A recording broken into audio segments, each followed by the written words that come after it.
Idaho Matters is brought to you in part by St. Luke's Pharmacy, now offering free home delivery. For daily medications or one-time prescriptions, home delivery is easy to set up. It's convenient and safe. St. Luke's Pharmacy, now delivering to your doorstep. Information on how to get started at stlukesonline.org. Family, work, school, you've got a lot going on. I'm Aisha Roscoe from NPR. We know you're busy, so we've made staying informed easy. The Boise State Public Radio mobile app is a hassle-free way to keep up with the latest news and stories. Whether you're cooking dinner, folding laundry, or just tackling your daily to-do list, staying in the know has never been so simple. Download the free Boise State Public Radio app today, so even when you're busy, you'll never miss a beat. And join me for Weekend Edition every Sunday morning from 6 to 10 on Boise State Public Radio News. More Idaho Matters now from the studios of Boise State Public Radio News. I'm Gemma Gaudette. Actor Scott Glen starred in movies like The Right Stuff, The Silence of the Lambs, Hunt for Red October, Apocalypse Now, and The Bourne Ultimatum, just to name a few. Heather Ray Priest produced Frozen River, Tallulah, Trudell, and Outer Range. So, what do they have in common? Well, they're joining us today, along with Idaho Film Society's founder and artistic director, Aidan Brosniak, to talk about the inaugural Idaho Film Hall of Fame Awards, which are coming up on May 9th in Boise. And I want to welcome all of you to the show. And Aidan, let's start with you if I can today.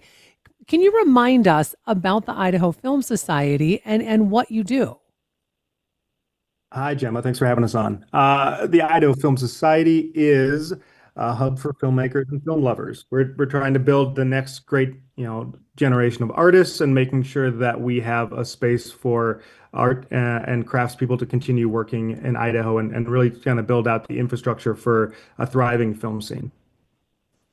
And Aidan, why did you decide to create an Idaho Film Hall of Fame?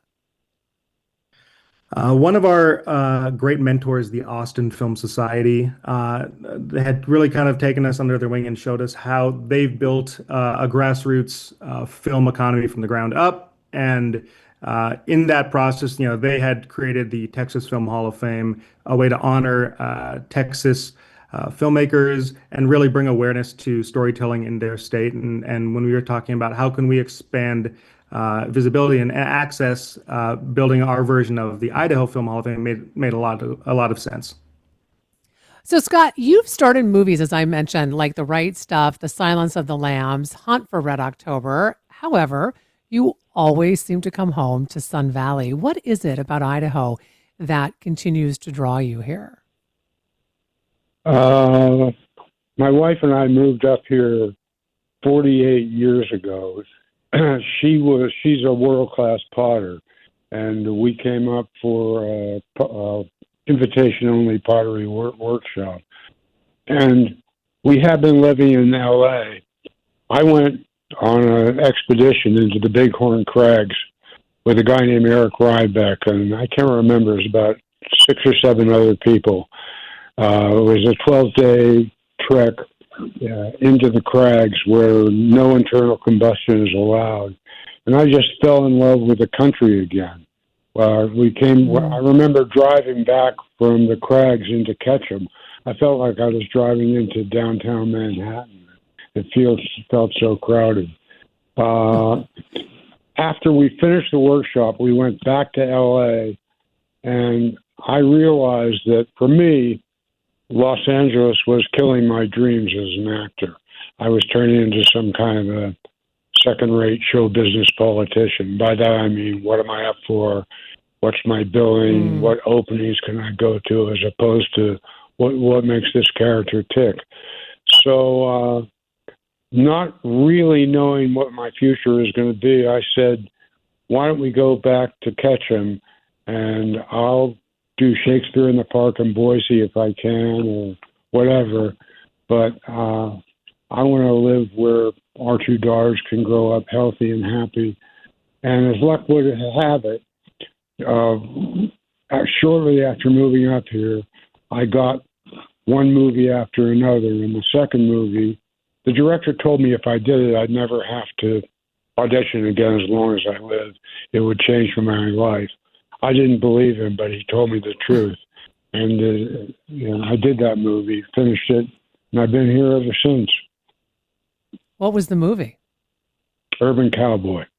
Or, can I tell you that that came out when I was a little kid, and I loved that movie so much that I asked for the soundtrack for Christmas, and then my mom got it for my brother instead. I don't hold. That is a true story. Well, Jim Scott, Bridges, the director, totally, it totally changed my life. Went from struggling to getting to choose pretty much what I wanted to do. So worked out. yeah, it did, right? So Aiden, Scott is receiving the Hall of Fame Lifetime Achievement Award. Why did you decide to pick Scott for this particular award? Well, on our end, it felt like a no-brainer. We want to honor people that not only, have a connection to Idaho, but actually believe in the kind of values of living here and, the connection to nature, the ability to be an artist and also not have to, think that you only need to live in a major metropolitan area like New York or LA to make art. And I think our whole thesis for, filmmaking in general here in Idaho is that you're actually going to be a stronger artist by living, a truer life outside of those kind of cultures where you feel like Scott was saying, like you're not being authentic to yourself, to your craft. We wanted to be, a very different type of film industry here in Idaho, whatever that becomes.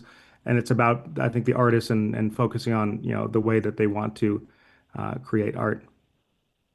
Heather, let me bring you into the conversation. As I mentioned at the top of the interview, you've produced Frozen River and Tallulah, Trudell, and Outer Range. In your opinion, why is independent filmmaking so important? Well, first, thanks for having me. And I'm really thankful to the Idaho Film Society and to Aiden and everything that he and the community are building. It feels really exciting to me here right now. And also really grateful to be in this conversation with Scott, who's a very dear friend of mine, and also somebody who had a big impact on me over the course of my life and career. And we did make one movie together here in Idaho called Magic Valley from a filmmaker called Jeff Zen, who's from Buell, Idaho. And I think that that movie really embodies, the spirit of filmmaking that I think is really important. So to your question, these independent films that represent real storytellers in a way that is not formulaic or dictated by studio or bigger Hollywood systems and aesthetics. I mean, to be a storyteller true to one's own voice is to really be an independent filmmaker. And what's really interesting about this time we're in right now, where the bigger industry is going through all of these shifts and changes, there's real consolidation happening. Everything is condensing and reducing, and the studios are cinching their belts essentially. And there is this movement that's starting to rise of independent filmmakers going back to a spirit of filmmaking that kind of reminds me of the 1990s. There's an incredible community on Substack. It's called Filmstack, and it's all of these people all over the world talking about making movies in a way that where the artists can feel like they have real agency. And I would say that that having agency as an artist and having a kind of creative sovereignty really is what independent filmmaking is about. Mm. And Heather, you'll be receiving the Frontier Award from the Film Society. I'm curious about when you found out about it and what it's like to be getting this award.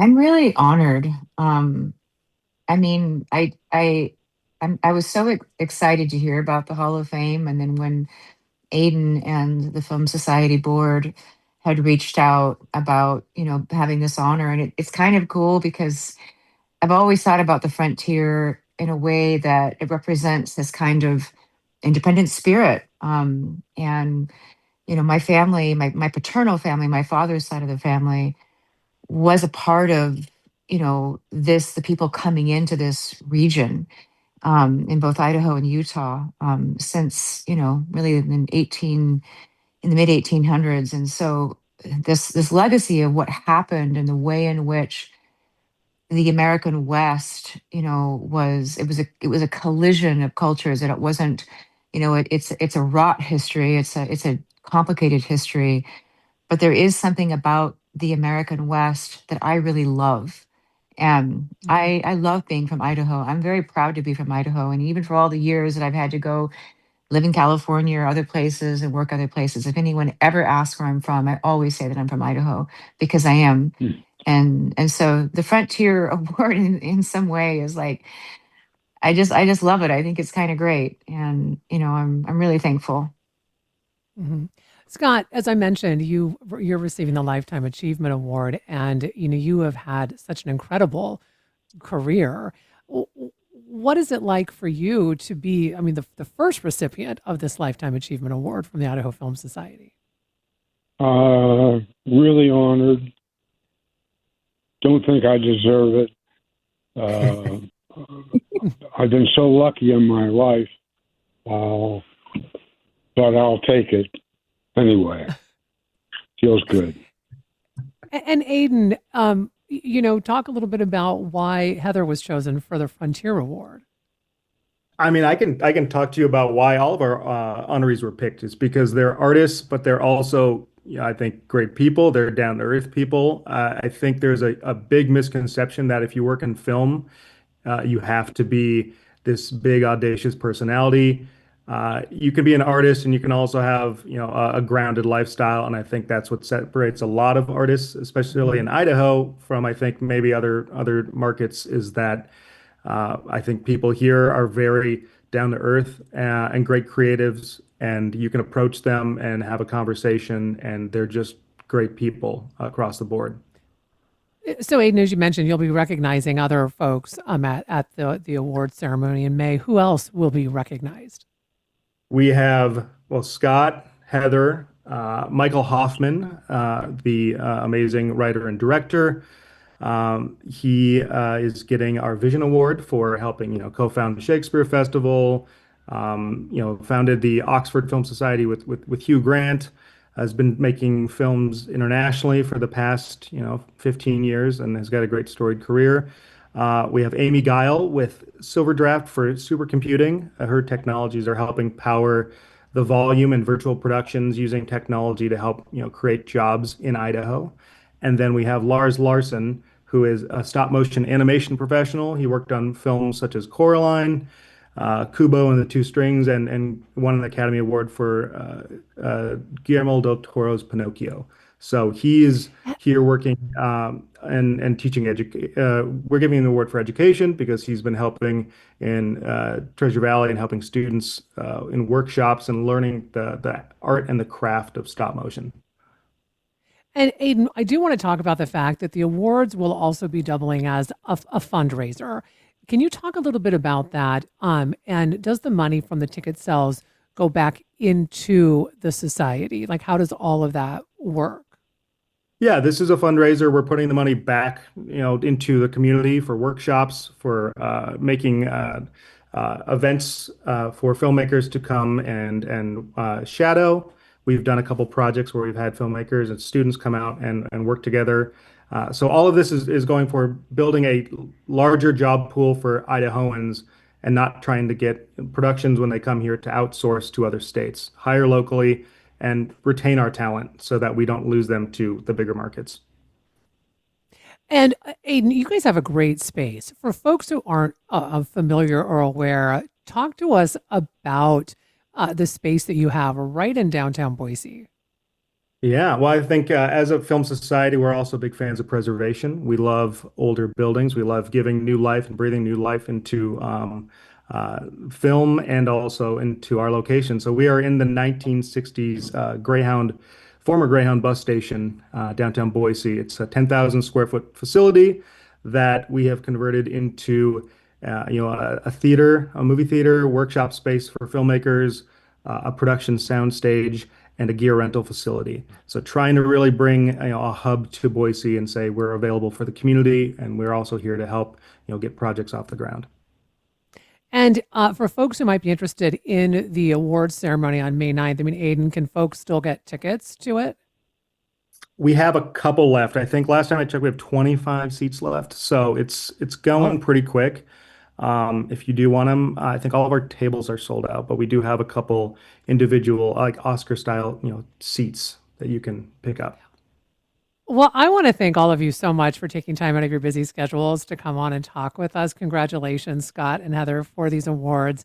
Really appreciate all of your time today. We've been talking with actor Scott Glenn, producer Heather Ray Priest, and the Idaho Film Society's founder and artistic director, Aidan Brosnick, about the inaugural Idaho Film Hall of Fame Awards. It's coming up May 9th in Boise. Not a lot of tickets left, but you still might be able to snag one for yourself. And that'll do it for this episode of Idaho Matters. Make sure you check out our podcast feed because you can find more episodes of topics that might be interesting to you. And for more local news and headlines, make sure you subscribe to the Connector podcast. Are you subscribed to this Idaho Matters podcast yet? Make sure you're following so you never miss an episode. Hi, Idaho Matters podcast listeners. If you're on your smartphone right now, or if you have it nearby, I wanted to pop in to tell you about something to check out. Boise State Public Radio is now on Nextdoor. Here's what that means. Trusted local news, thoughtful reporting, and stories from across Idaho right along your neighborhood updates. If you already have the Nextdoor app, you're halfway there. Just search Boise State Public Radio and hit follow.